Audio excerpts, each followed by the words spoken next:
खरं म्हणजे आज बोलणं कुठून सुरू करावं असा एक प्रश्न माझ्या मनात निर्माण झालाय. एक प्रचंड वादळ मनामध्ये तयार झालेलं आहे.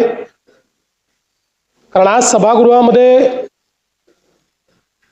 ज्या शोक प्रस्तावासाठी आपण सर्व लोक एकत्रित आहोत, कधीच कल्पना केली नव्हती की अशा प्रकारचा शोक प्रस्ताव हा आपल्याला या ठिकाणी त्याच्यावर व्यक्त व्हावं लागेल. खरं म्हणजे सहज बाजूला नजर गेली तर नेहमीच खुर्चीत दादा असायचे आणि सभागृहामध्ये तर सुरुवातीपासनं तर रात्री उशिरापर्यंत कितीही काळ सभागृह चाललं तरी आपल्या जागी बसलेले दादा हे आपल्याला या ठिकाणी पाहायला मिळायचे. आज दुर्दैवाने ते आपल्यामध्ये नाहीत, याची निश्चितपणे खंत आहे.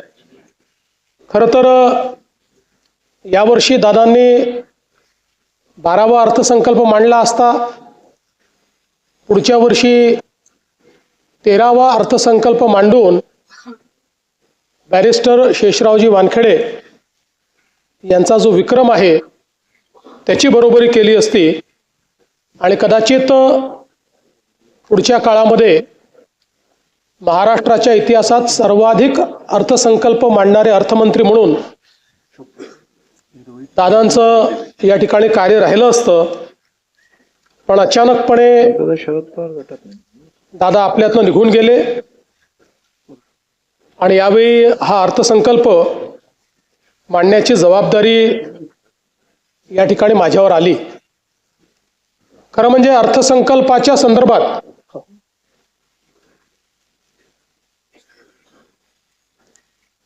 आपल्या सर्वांनाच कल्पना आहे की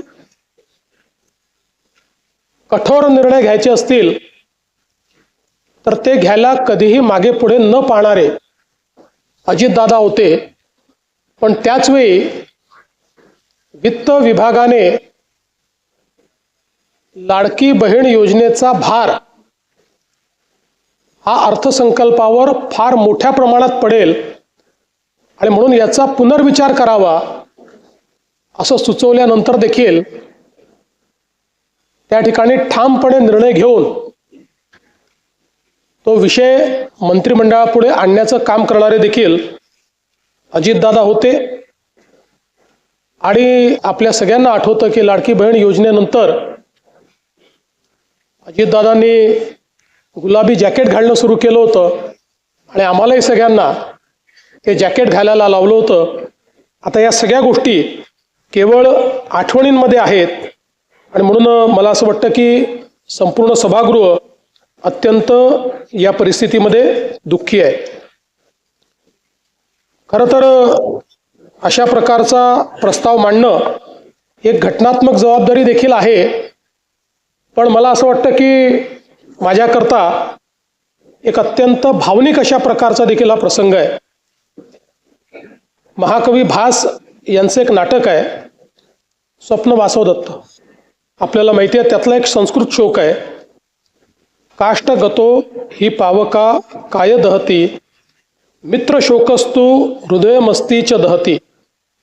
याचा अर्थ असा आहे की लाकूड जळते तेव्हा तो अग्नी केवळ शरीर जाळतो, पण मित्रशोक हा हृदय आणि अस्थिलाही अर्थात आपल्या अंतस्थ आत्म्यालाही जाळतो.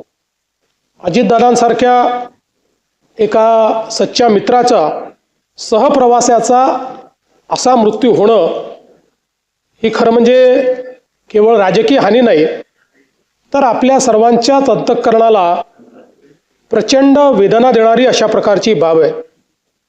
आपण असं म्हणतो की काही गोष्टींवर काळ केवळ हे औषध असतं, पण तरी देखील कितीही काळ गेला तरी काही वेदना या मात्र कमी होत नाहीत.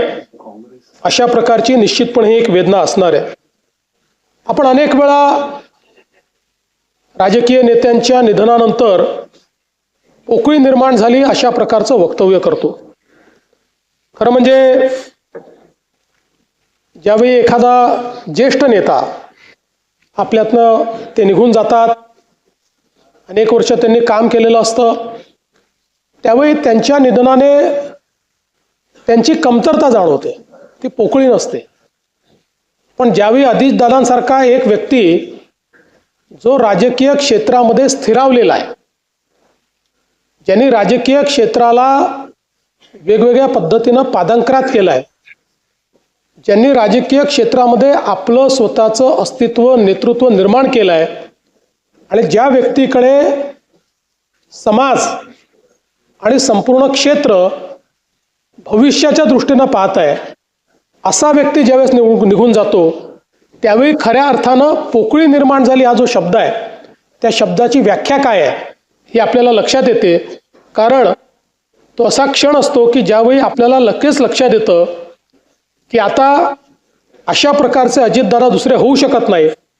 त्यामुळे ही जी पोकळी आहे ही पोकळी भरून काढणं हे अत्यंत कठीण आहे. आणि म्हणून मला असं वाटतं की खऱ्या अर्थानं त्यांचं अकस्मात निधन हा आपल्या सर्वांकरता एक धक्का देखील त्या ठिकाणी आहेच. खरं म्हणजे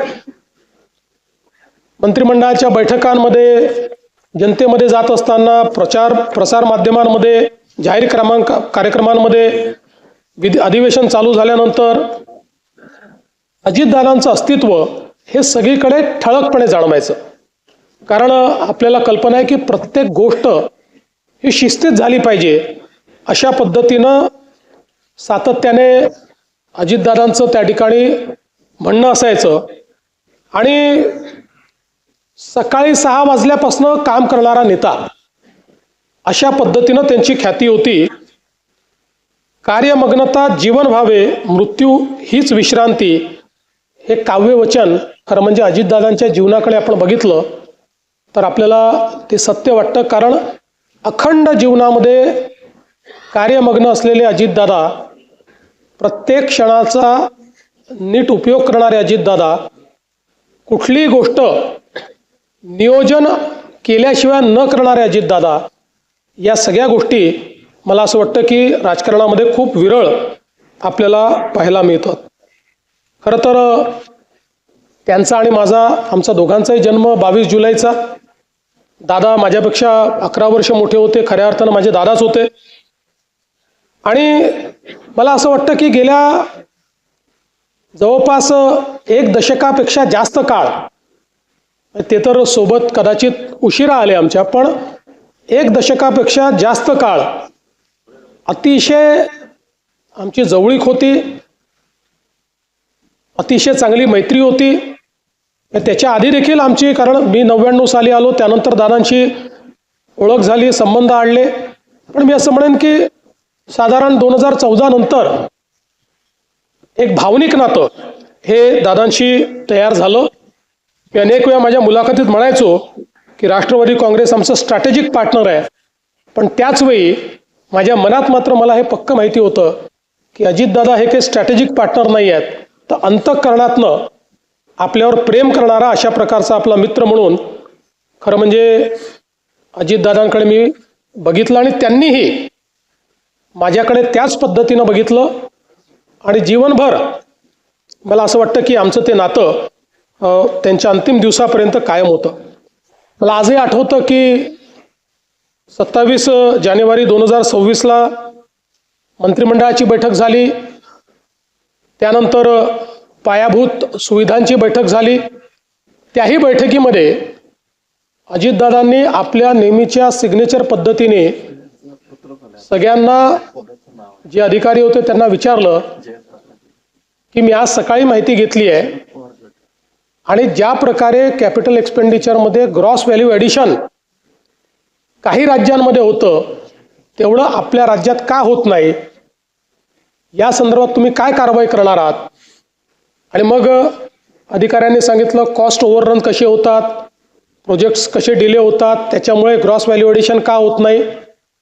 त्यानंतर मग सार्वजनिक बांधकाम विभागाचं एक प्रेझेंटेशन झालं, त्यात त्यांनी त्यांच्यावर 700 कोटी रुपयाची डिक्री ही जी न्यायालयाने केली होती ती कशी त्यांनी त्या ठिकाणी उच्च न्यायालय सर्वोच्च न्यायालयातनं डिक्री त्या ठिकाणी कॅन्सल केली आणि ज्यांनी डिक्री आणली त्यांच्यावरच कसा फाईन झाला अशा पद्धतीचं प्रेझेंटेशन केलं, त्यावर दादा गमतीने असं म्हणाले, पुढच्या वेळेसपासून असेच तुम्ही फक्त प्रस्ताव या ठिकाणी आणत जा. आणि ती सगळी बैठक आम्ही संपवली. त्यानंतर माझ्या अँटी चेंबरला आम्ही गेलो. दादांचं काम हे 10-15 मिनिटाचं असायचं, त्याच्यावर नाही. दादांची एक सवय होती, कुठलंही काम हे त्यांच्या कागदावर लिहिलेलं असायचं. 2-3 ओळींमध्ये काय बोलायचं हे लिहिलं असायचं आणि ते परफेक्ट तेवढंच आपल्या कामाचं दादा बोलायचे. त्यामुळे ते कामाचं एक 5-10 मिनटं झालं, त्यानंतर 30-40 मिनटं आम्ही वेगवेगळ्या विषयांवर, भविष्यात काय, बजेटमध्ये काय, अशा गप्पा मारल्या. जवळपास पाऊण 1 तास आम्ही त्या ठिकाणी एकत्रित होतो आणि त्यानंतर दादा त्या ठिकाणून गेले. त्यावेळेस खरं म्हणजे ही पुसटची ही कल्पना नव्हती की कदाचित तीच आपली शेवटची भेट ही दादांशी ठरेल. आणि दुर्दैवाने तसंच झालेलं आपल्याला पाहायला मिळालं. ही अपघाताची बातमी ज्यावेळेस आली त्यावेळेस पहिल्यांदा मनाने असं म्हटलं की ठीक आहे, अपघात झाला असेल, पण अपेक्षा करूया काही झालं नसेल. पण लगेच दुसरी बातमी आली की विमानाची परिस्थिती बघता त्याच्यामध्ये कोणीही त्या ठिकाणी जिवंत असेल असं वाटत नाही. आणि त्यातनं मग पुढच्या गोष्टी आपल्या सर्वांना माहितीच आहेत. खरं म्हणजे अजितदादा हे केवळ एक व्यक्तिमत्व नव्हतं, तर ते एका पिढीचा आत्मविश्वास होते. शेतकऱ्यांचा एक कळवळा असलेले, शेतीबद्दल इत्थंभूत माहिती असलेले, शेती, ॲनिमल हजबंड्री या सगळ्या विषयांची पूर्ण जाण असलेले आणि एक प्रकारे मातीतनं तयार झालेलं नेतृत्व असं अजितदादांचं नेतृत्व होतं. त्यांच्या जीवनामध्ये अनेक संघर्ष आले, कुठल्याही संघर्षाला त्यांनी पाठ दाखवली नाही. सातत्याने त्या संघर्षाला सामोरं ते गेले, कधी पुढे झुकले नाहीत. पण ज्यावेळी दादांना मनातनं असं वाटलं की काहीतरी चूक आहे किंवा समाजाला ते चूक वाटतंय, त्यावेळी जाहीर माफी मागायलाही त्यांनी मागे पुढे पाहिलं नाही. अशा परिस्थितीमध्ये दादा कुठलाही इगो न ठेवता जाहीरपणे माफी मागून पुढच्या कामाला त्या ठिकाणी लागायचे, हे देखील आपण बघितलेलं आहे. त्यामुळे एक प्रकारे अनेकांचा आधारबळ असलेले, अनेकांना धीर देणारे, अनेकांच्या निर्णयाची ताकद असलेले दादा आज नसल्यामुळे निश्चितच खूप मोठ्या प्रमाणात अनेक लोकांच्या समोर अनेक प्रश्न त्यातनं निर्माण झाले. खरं म्हणजे अजितदादांबद्दल सगळे नेहमीच सांगतात की शब्दाला जागणारा अशा प्रकारचा नेता होता. त्याचा अनुभव 2019 साली आम्ही घेतला. 2019ला ज्यावेळी आमचं ठरलं की सरकार तयार करायचं, त्यानंतर काही कारणाने तो निर्णय त्यावेळी त्यांच्याकडे वरिष्ठांनी बदलवला. पण दादांनी त्यावेळेस भूमिका घेतली की नाही, मी शब्द दिलेला आहे, मी शब्द मोडणार नाही. आणि आम्ही सरकार तयार केलं, शपथविधी घेतला. त्याला अनेक लोकांनी पहाटेचा शपथविधी म्हटलं. त्याला पहाटेचा म्हटलं की दादा त्याच्यावर नाराज व्हायचे. दादा म्हणायचे पहाट म्हणजे 6 असतं, ही काही पहाट नाही आहे, आम्ही 9 वाजता शपथ घेतली होती, तो सकाळचा शपथविधी आहे, असं नेहमी ते पत्रकारांना सांगायचे. आणि मला आजही आठवतं की त्यावेळी अतिशय दृढतेनं त्यांनी, खरं म्हणजे त्यांना निश्चितपणे काही ना काही प्रमाणात त्याची किंमत मोजावी लागली, पण तरी देखील त्यांनी सांगितलं की एकदा निर्णय झाला होता, मग या निर्णयाला मी बांधील असेल. आणि ज्यावेळी सर्वोच्च न्यायालयाचा निर्णय आमच्या विरोधात गेला, मला आजही आठवतं की वर्षा बंगल्यामध्ये दादा आणि मी दोघंच जण होतो. त्यावेळी तो निर्णय विरोधात गेल्यानंतर त्या ठिकाणी सरकार स्थापन करणं काही शक्य नव्हतं. दादांनी विचारलं काय केलं पाहिजे. मी म्हटलं दादा आता याच्यामध्ये उगीच तुम्ही स्वतःचा बळी द्यावा अशी आमची पण अपेक्षा नाही. ठीक आहे, आता जे काही असेल तुम्ही तुमचा निर्णय घ्या. आणि त्यानंतर माझ्याशी चर्चा करून, म्हणजे अनेक वेळा अनेकांनी अनेक गोष्टी त्या ठिकाणी सांगितल्या, पण वर्षा बंगल्यावरनं माझ्याशी चर्चा करून दादांनी मग तो निर्णय बदलवला. कारण त्यांच्यासोबत जे लोक राहिले होते हे दादांना माहिती होतं की शेवटी त्यांचंही भविष्य आपल्याला बघायचं आहे. आणि मग दादांनी पुन्हा त्या ठिकाणी जे काही सरकार झालं त्या सरकारमध्ये सामील होण्याचा निर्णय घेतला. आणि म्हणून मला असं वाटतं की त्यांच्या स्वभावात पारदर्शकता होती. पोटात आहे ते ओठात आहे आणि जे आहे ते तोंडावर बोलून टाकायचं. तोंडावर बोलताना दादा राजकीय परिणामांची फारशी काळजी करत नव्हते. आणि मला असं वाटतं की राजकारणामध्ये असं अनेक वेळा तुम्हाला पॉलिटिकली करेक्ट राहावं लागतं, पण पॉलिटिकली करेक्ट राहणाऱ्यांपैकी दादा नव्हते. त्यांना जे वाटलं ते स्पष्टपणे रोखठोक त्या ठिकाणी बोलायचे. आणि त्यामुळे मला असं वाटतं की त्यांच्याबद्दल आमदारांना किंवा सदस्यांना देखील हे माहिती होतं की दादांनी एखादी गोष्ट तोंडावर नाही म्हटली याचा अर्थ काही आपले विरोधक नाही आहेत, त्यांना नाही पटलेली त्यामुळे त्यांनी नाही म्हटलेली आहे. पण जे काम होऊ शकत असेल ते मात्र तात्काळ करणे आणि तिथल्या तिथे फोन लावणे, ते काम झालंय की नाही पाहणे, अशा पद्धतीनं दादाची ख्याती असल्यामुळे जे सदस्य आहेत ते आपलं काम हक्काने घेऊन त्या ठिकाणी दादांकडे जाताना आपण बघायचो. आणि मला असं वाटतं की वर्षानुवर्ष काम करत असताना दादांनी एकवचनी असण्याचा एक नाव जे कमावलं की दादा म्हणतात ते करतात, हे राजकारणामध्ये मला असं वाटतं की अतिशय विरळ आहे.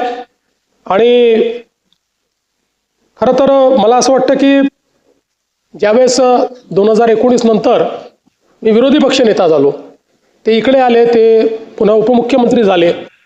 पण आपल्यापैकी अनेकांच्या लक्षात असेल की इथनं भाषण करताना ते माझा उल्लेख मुख्यमंत्री म्हणूनच करायचे. मग प्रत्येक वेळी मग त्यांना आठवण करून द्यावी लागायची की मुख्यमंत्री नाही, विरोधी पक्षनेता.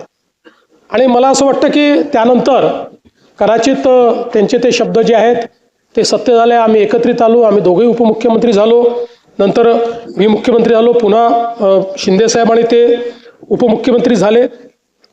आम्ही खरं म्हणजे आमच्या अनेक गोष्टींवर गप्पा देखील व्हायच्या, अनेक गोष्टींवर बोलायचो.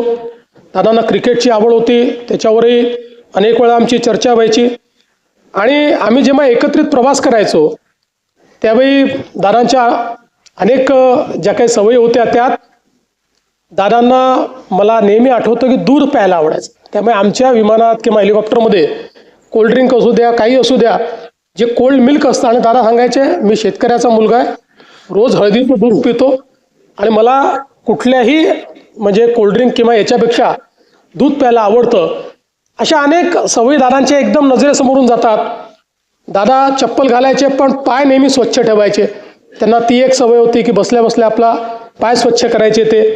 त्यामुळे अशा ज्या गोष्टी आहेत त्या अशा आज माझ्या नजरेसमोरून चाललेल्या आहेत. पण मला असं वाटतं की त्यांच्या काही सवयी ज्या होत्या या इतक्या महत्त्वाच्या होत्या. त्यातली सगळ्यात महत्त्वाची सवय म्हणजे त्यांचा वक्तशीरपणा. कधीही कुठल्याही ठिकाणी 1 मिनिटं आधी पोचायचं म्हणजे पोचायचं. ज्यावेळी आम्ही तिघं होतो, शिंदेसाहेब मुख्यमंत्री होते, मी उपमुख्यमंत्री होतो, दादे उपमुख्यमंत्री होते. 12 वाजताचा कार्यक्रम असेल तर दादा 11:59ला पोचणार, मी 12:05ला पोचणार आणि शिंदेसाहेब थोड्या वेळेमध्ये, नाही एवढं नाही पण एक 15-20 मिनटं अजून ते मागे पुढे. पण कधीही, आणि मी तर कमीत कमी शिंदेसाहेब किती वाजता निघतायत हे बघून मी त्या ठिकाणी कार्यक्रमात पोचायचो. पण दादा 12चा कार्यक्रम कोणाला याला किती वाजू द्या, दादा 11:59ला पोचणार म्हणजे पोचणार. आणि मला असं वाटतं की ही त्यांचं वक्तशीरपणा, म्हणजे सकाळी 9ची बैठक असेल त्यांनी बोलवली असेल तर अधिकाऱ्यांना माहिती असायचं की 8:59ला दादा खुर्चीवर असणार, त्यामुळे त्याच्या आधी आपण पोचलं पाहिजे. मंत्रालयामध्ये कुठल्याही अधिकाऱ्यांपेक्षा लवकर पोचणारे दादा होते. मला असं वाटतं की मंत्रालयाची सुरुवातच दादा करायची आणि सकाळी 9 वाजता मंत्रालयात आपल्या चेंबरमध्ये जाऊन दादा बसायचे. तिथे मिटिंगा घ्यायचे, त्यांचं कामकाज करायचे. आणि म्हणून कधीही कामकाज अडलेलं आहे, फाईल थांबलेली आहे, दादा उपलब्ध नाही म्हणून निर्णय होत नाही असं कधी झालं नाही. एखादा निर्णय जर त्यांना पटला नाही तर मात्र त्या ठिकाणी ते स्पष्टपणे सांगायचे, फाईल थांबवायचे, चर्चा करायचे. पण आपलं जे काम आहे ते काम मात्र ते सातत्याने करायचे. आणि दुसरा त्यांचा स्वभाव होता की मंत्रिमंडळात किती विषय असले तरी प्रत्येक विषयाचा नीट अभ्यास करून दादा यायचे. प्रत्येक विषयाची एक नोट त्यांच्याकडे असायची आणि त्या विषयात जर काही किंतु परंतु असेल तर तो किंतु परंतु त्या ठिकाणी ते मांडायचेच. आणि अनेक वेळा अगदी साधे विषय जे असायचे की ज्याच्यावर चर्चेची गरज नाही, सचिव उभा राहिल्याबरोबर दादा म्हणायचे ठीक आहे मान्य आहे, आणि दादांनी मान्य आहे म्हटल्यानंतर तो विषय सगळ्यांना मान्यच असायचा. त्यामुळे मला असं वाटतं की ही देखील एक क्वालिटी त्यांची होती की नीट विषयाचा अभ्यास करून, आणि नुसता अभ्यास करून नाही तर त्या प्रत्येक मंत्रिमंडळातल्या विषयाची 4 ओळींची नोट ही नेहमी दादांजवळ असायची की जी ते मांडायचे, आणि त्यातनं त्यांचं एखाद्या विषयावरची जी पकड आहे ती पकड आपल्याला त्या ठिकाणी पाहायला मिळायची. खरं म्हणजे दादांच्या संदर्भात अनेक लोक अनेक गोष्टी सांगू शकतील, त्यांच्या वक्तशीरपणाबद्दल देखील अनेक या ठिकाणी आपल्याला गोष्टी सांगता येतील. पण हे सगळं होत असताना वरकरणी दादा अतिशय कडक अशा प्रकारचे वाटायचे. पण माझा अनुभव असा होता की पहिल्यांदा एखाद्याशी कडक बोलल्यानंतर मग त्याच्याशी ते प्रेमळ देखील बोलायचे. आतून ते अतिशय प्रेमळ होते. त्यांचा स्वभाव होता की पहिल्यांदा एखाद्याला जसा मिलिटरीचा अधिकारी एकदम स्ट्रेट करतो असा स्ट्रेट करायचे, आणि त्यानंतर मात्र त्या व्यक्तीला सांभाळून घ्यायचं आणि त्या व्यक्तीचं जे काही कार्य आहे ते कार्य करायचं. हे खरं म्हणजे दादांचं आपण काम पाहिलं. पण हा सगळा वक्तशीरपणा, हे सगळं घड्याळाच्या काट्याने चालणं, या सगळ्या गोष्टी जरी खऱ्या असल्या तरी पहिल्यांदाच दादांनी टायमिंग मात्र चुकवलं.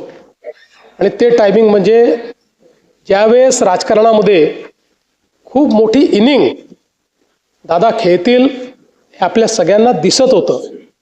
अशा परिस्थितीमध्ये त्याने पहिल्यांदा जीवनाचं टायमिंग चुकवलं, आणि त्याची हळहळ ही आपल्या सर्वांना नेहमीच राहील. खरं तर दादा 6 वेळा उपमुख्यमंत्री झाले, सर्वाधिक वेळा उपमुख्यमंत्री होण्याचा मान त्यांना मिळाला. पण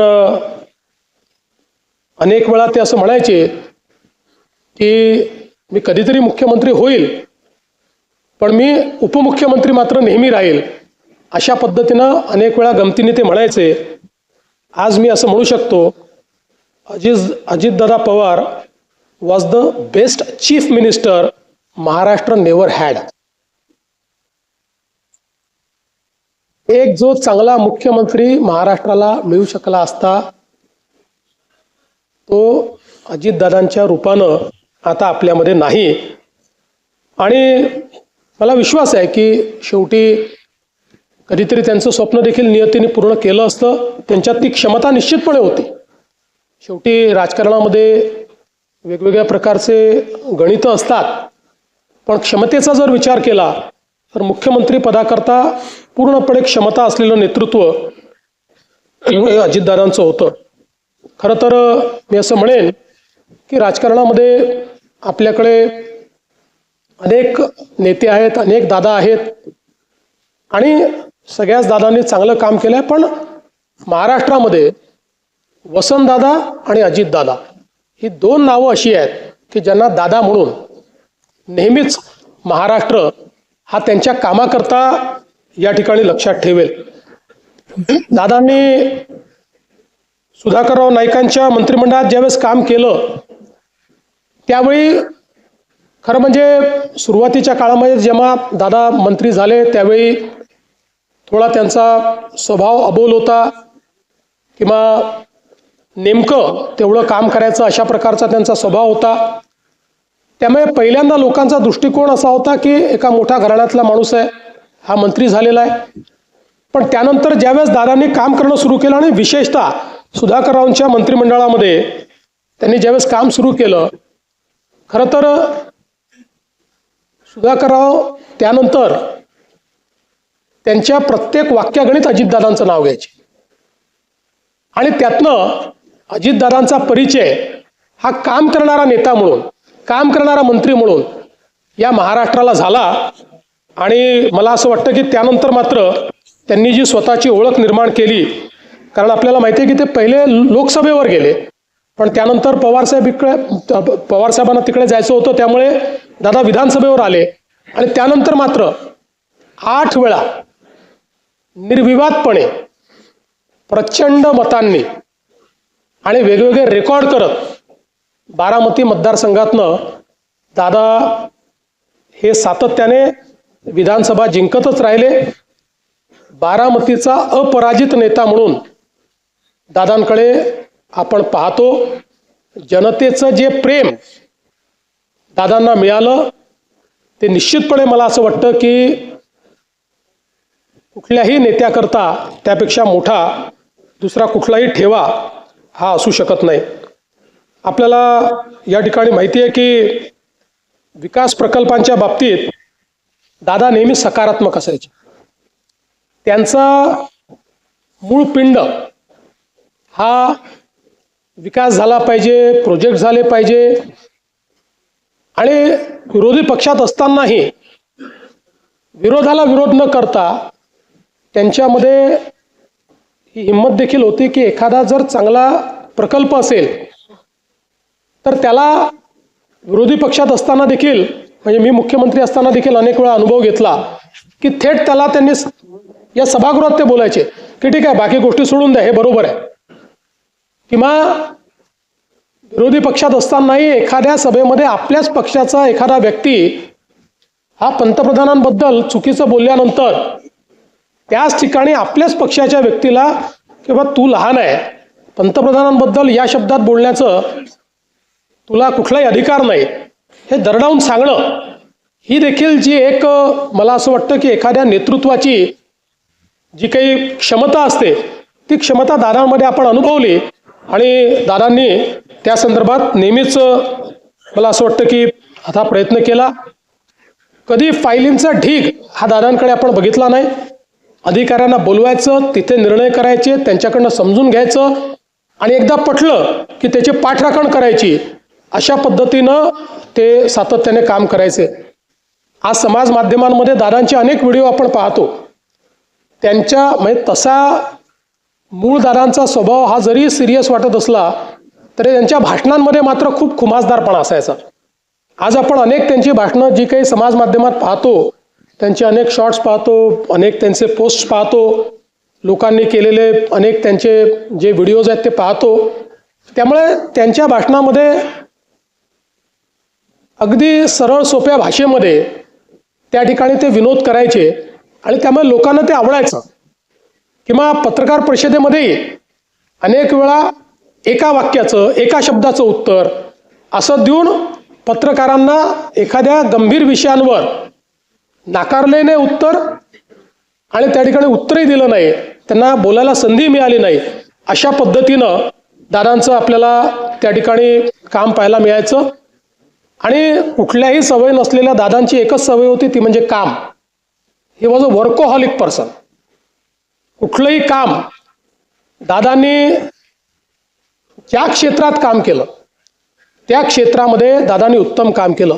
माननीय पवार साहेबांनी देखील लोक माझे सांगती या पुस्तकामध्ये दादांचं वर्णन करताना लिहिलं आहे, अजितच्या कामांचा झपाटा, सहकाऱ्यांना विश्वास देण्याची त्याची पद्धत आणि कितीही काम करण्याची त्याची तयारी, यामुळे त्याच्या नेतृत्वाबद्दल विधिमंडळ सदस्यांच्या मनात सन्मानाचे स्थान आहे. अजितची ही स्वकष्ट अर्जित कमाई आहे, असं पवार साहेबांनी देखील त्यांच्याबद्दल लिहिलेलं आहे. साहित्य क्षेत्रामध्ये मधु मंगेश कर्णिक यांनी सांगितलेला किस्सा आहे की ज्यावेळेस मालगुंडला केशवसुतांच्या स्मारकाकरता निधीची कमतरता होती तर त्यांना सांगितलं की तुम्ही अजितदादांकडे जा. तर त्यांच्या मनात शंका होती की दादांकडे गेल्यानंतर त्यांना या स्मारकाचं इतकं महत्त्व वाटेल का किंवा हे महत्त्वाचं असेल का. आणि त्यावेळेस ते दादांकडे गेले. दादांना सहकार चळवळीच्या संदर्भात, शिक्षणाच्या संदर्भात, उद्योगाच्या संदर्भात तर सगळ्या लोकांना माहितीच होतं की किती त्यांची आस्था आहे. पण साहित्य क्षेत्राच्या संदर्भात दादा फार प्रगट करत नव्हते. पण ज्यावेळेस ते त्या ठिकाणी गेले त्यावेळेस दादांनी त्यांना सांगितलं की केशवसुतांचं स्मारक हे झालंच पाहिजे. तात्काळ त्याकरता निधी दिला आणि स्वतः फोन करून मधु मंगेश कर्णिकांना सांगितलं की हा निधी मी दिलेला आहे, काम इमिजिएट झालं पाहिजे आणि कुठेही निधी कमी पडला तर तो निधी तुम्ही मला मागा, पण हे स्मारक महाराष्ट्राच्या अस्मितेचं स्मारक आहे, त्यामुळे हे स्मारक करण्याकरता तुम्हाला जी मदत लागेल ती मदत मी त्या ठिकाणी करणार आहे. दादांनी एक किस्सा सांगितला होता की ते म्हणाले मी असं ठरवलं होतं की आधी घर बांधायचं त्यानंतर लग्न करायचं. आणि 1980च्या दशकामध्ये सिमेंटची तीव्र टंचाई होती. आणि मग त्यांनी सांगितलं की काय करायचं. मग त्या काळामध्ये सिमेंटचं रेशनिंग होतं. मग माजी मंत्री अंकुशराव निंबाळकर साहेब यांच्याकडनं त्यांनी कसं सिमेंट मिळवलं, कसं घर बांधलं आणि त्यानंतर मात्र मग त्यांनी लग्न केलं. अशा अनेक त्यांच्या जीवनातले गोष्टी, छोट्या छोट्या गोष्टी आहेत, पण त्यातनं ते कसे दृढ निश्चयी होते की एकदा जे ठरवलं ते करायचंच, अशा पद्धतीनं त्यांचं खरं म्हणजे कार्य होतं. मला आजही आठवतं की लोकसभेच्या निवडणुकीमध्ये ज्यावेळी आम्हाला कमी सीट्स मिळाल्या, महाविकास आघाडीला चांगला विजय त्या ठिकाणी मिळाला. त्यानंतर आम्ही तिन्ही पक्षाचे जे नेते होतो, मी असेल, शिंदेसाहेब असतील, अजितदादा असतील, यांनी गांभीर्याने दौरे चालू केले. जास्तीत जास्त लोकांपर्यंत कसं पोचता येईल. शिंदेसाहेब आणि मी तर दौरे करत होतो, पण मी असं म्हणेन की त्या काळामध्ये सर्वात जास्त फिरलेले अजितदादा होते. लोकसभेच्या निवडणुकीनंतर अजितदादांनी घर जे सोडलं ते रोज एकही दिवस असा नाही की ते कुठल्या जिल्ह्यात नाही, सातत्याने एकेका जिल्ह्यात जाऊन त्या ठिकाणी त्यांचे आमदार असतील, त्यांचे सदस्य असतील, कोणी माजी आमदार असतील, यांच्या सभा करायच्या, त्यांचे कार्यक्रम करायचे. त्यातनं त्यांनी पक्षाला एक कॉन्फिडन्स हे देण्याचं काम त्या ठिकाणी केलं. खरं म्हणजे दादांच्या जाण्याने संपूर्ण महाराष्ट्र तर हळहळला आहेच, पण निश्चितच त्यांच्या कुटुंबांना, सुनेत्रा वहिनींना जे काही दुःख झालं असेल ते आपण सगळे समजू शकतो. पण या बिकट परिस्थितीतही वहिनींनी अतिशय धीरोदत्तपणे या ठिकाणी त्यांचं कार्य पुढे नेण्याकरता कठोर निर्णय घेतला आणि अत्यंत संयमी आणि घरंदाज पद्धतीनं आज ज्या पद्धतीनं त्यांनी हे सगळं जे काही कार्य आहे ते हातामध्ये घेतलं आहे, ते कार्य त्या पेलतायत. निश्चितपणे आपण सगळे लोक आणि आपल्या सद्भावना या त्यांच्या पाठीशी आहेतच. कारण शेवटी राजकीय क्षेत्रामध्ये अनेक वेळा व्यक्तिगत वेदना आपल्याला बाजूला ठेवून समाज, राज्य याचा विचार करत आपलं कर्तव्य त्या ठिकाणी बजावत राहावं लागतं. मला विश्वास आहे की वहिनी देखील ज्या प्रकारे दादांनी एक आपली वेगळी प्रतिमा तयार केली तशी आपली प्रतिमा तयार करतील आणि त्याच पद्धतीनं दृढतेनं या ठिकाणी काम करतील. खरं तर दादांचा जन्म हा आपल्याला माहिती आहे राहुरी तालुक्यातला होता आणि दादांचे जे मामा आहेत, कदम कुटुंब जे आहे, हे कट्टर राष्ट्रीय स्वयंसेवक संघाचं कुटुंब होतं. राष्ट्रीय स्वयंसेवक संघाचे पदाधिकारी देखील त्यांचे मामा होते, त्यांचं घर होतं. दादांचं बालपण बऱ्यापैकी मामांच्या घराकडे गेलं असल्यामुळे त्यांच्या त्या कार्याची जाणीव देखील होती. पण दादा मात्र मोठे हे जो काही त्या काळचा काँग्रेसी विचार होता किंवा पवारसाहेबांचं जे नेतृत्व होतं त्या नेतृत्वातून ते पुढे झाले. त्यांनी शिक्षण पूर्ण केल्यानंतर शेतीची सुरुवात केली. टोमॅटो लागवड, दुग्ध व्यवसाय, कुक्कुटपालन या सगळ्या गोष्टी त्यांनी स्वतः केल्या आहेत.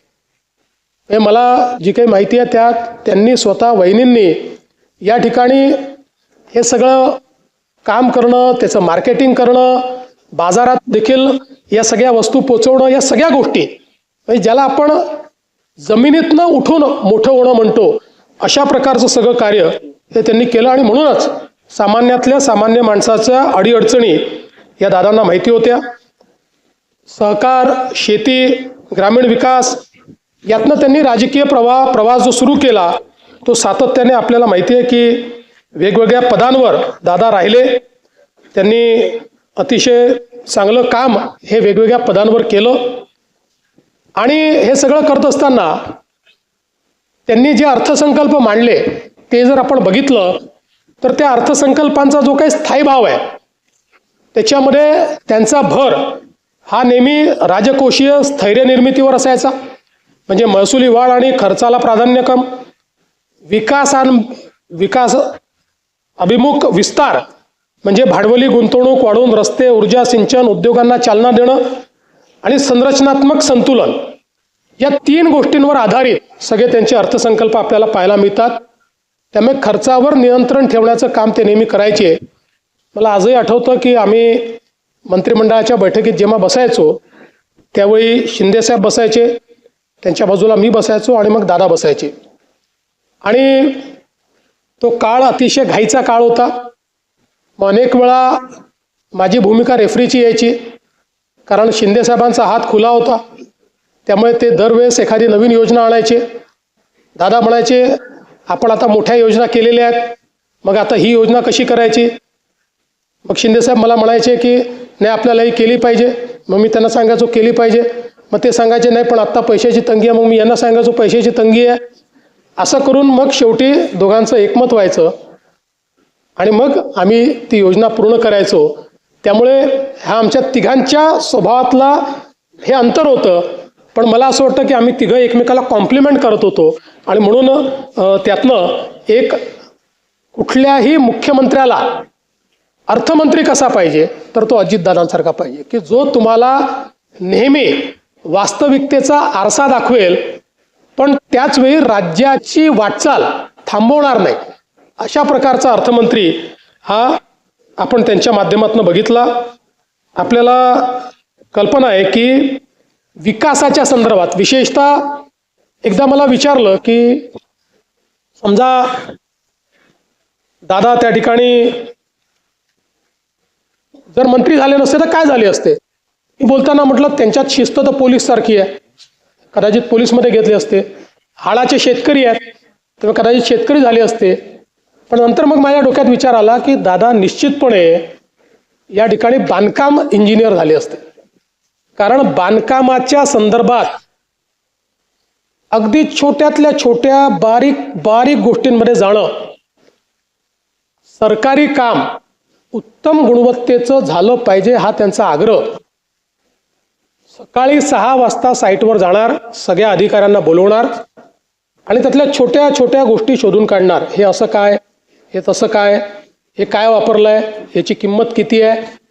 आणि म्हणून जी जी बांधकामं दादांच्या देखरेखीखाली झाली आपण जर बघितली तर एक सरकारी बांधकामाचा खाक्या असतो, त्या खाक्यातली ती बांधकामं वाटत नाही. ती बांधकामं ही एखाद्या खाजगी बांधकामाला लाजवतील अशा प्रकारची बांधकामं आहेत. आणि कधी कधी दुर्दैव काय असतं बघा की दादांनी स्वतः पाठपुरावा करून ज्या मेडिकल कॉलेजची वीट ठेवली, दुर्दैवाने शेवटी त्यांचा देह त्याच मेडिकल कॉलेजमध्ये आपल्याला न्यावा लागला. यापेक्षा मला असं वाटतं दुर्दैवी अजून काही असू शकत नाही. त्यांचा दर्जा आणि सौंदर्यसृष्टी ही खरोखर अतिशय चांगली होती. खरं तर कोविडच्याही अभूतपूर्व संकटामध्ये दादा पूर्णपणे मैदानात होते. आपल्याला कल्पना आहे की त्या काळामध्ये अनेक प्रश्न निर्माण झाले होते, पण खंबीरपणे राज्याचे अर्थमंत्री म्हणून आणि अर्थमंत्र्याच्याही पलीकडे ही आपली जबाबदारी असं समजून या संपूर्ण कोविडच्या काळात सरकारची बाजू योग्य पद्धतीने मांडणं असेल, सरकारचे निर्णय योग्य होतील या दृष्टीनं काम असेल, या सगळ्या गोष्टी दादांनी केल्या. त्यामुळे मी असं म्हणेन की महाराष्ट्राने एक नेता गमावला, एक प्रशासक गमावला, मी वैयक्तिक एक मित्र गमावला. आपण सगळ्यांनी ज्यांना आपण आपल्या कुटुंबासारखं समजत होतो असा कुटुंबातला एक व्यक्ती आपण सगळ्यांनी या ठिकाणी गमावला. खरं तर साखर कारखानदारीच्या क्षेत्रात, सहकाराच्या क्षेत्रात त्यांनी केलेलं कार्य आपण सगळ्यांनी बघितलं आहे. शिक्षणाच्या क्षेत्रात त्यांनी केलेलं कार्य, सगळ्या संस्थांचं नाव, सगळ्या कारखान्यांचं नाव या ठिकाणी घेणार नाही, पण या प्रत्येक गोष्टीत दादांचा एक ठसा आपल्याला पाहायला मिळतो. त्याच्या प्रत्येक विकासामध्ये दादांच्या पाऊलखुणा आपल्याला पाहायला मिळतात. एक दादांचा टच आपल्याला पाहायला मिळतो, एक दादांचा ब्रँड आपल्याला पाहायला मिळतो. मला असं वाटतं की अशा पद्धतीनं हे कार्य करणं हे खरोखर राजकीय नेत्यांनी देखील यातनं शिकण्यासारखं आहे. खरं तर आज दादा आपल्यामध्ये नाहीत आणि निश्चितपणे आता आठवणींच्या व्यतिरिक्त आपल्याजवळ मला असं वाटतं की त्यांच्या स्मृतीच राहणार आहेत. पण अशा या सगळ्या जो काही विचारांचा काहूर आहे, वेगवेगळ्या आठवणी आहेत, यावर जर आपण बोलत राहिलो तर कदाचित आपल्यापैकी प्रत्येक जण दिवसभर बोलू शकेल. आणि म्हणून खरं तर कवी पी सावळाराम यांचं एक गीत आहे, त्यातलं एक कडवं हे केवळ दादांकरताच लिहिलं आहे का असं आपल्याला वाटावं. जनसेवेचे बांधून कंकण, त्रिभुवन सारे घेईन जिंकून, अपूर्व आपुले दृढसिंहासन, नित भिजतो मानवतेला, जो आवडतो सर्वांना तोची आवडे देवाला. मला असं वाटतं की हे कदाचित दादांकरताच लिहिलं आहे असं आपल्या सर्वांना जाणवावं. मी दादांच्या पावन स्मृतींना या ठिकाणी विनम्र अभिवादन करतो. त्यांच्या आत्म्यास चिरशांती लाभो अशी प्रार्थना करतो. आणि जी काही त्यांचे कुटुंबीय आहेत या कुटुंबियांना या ठिकाणी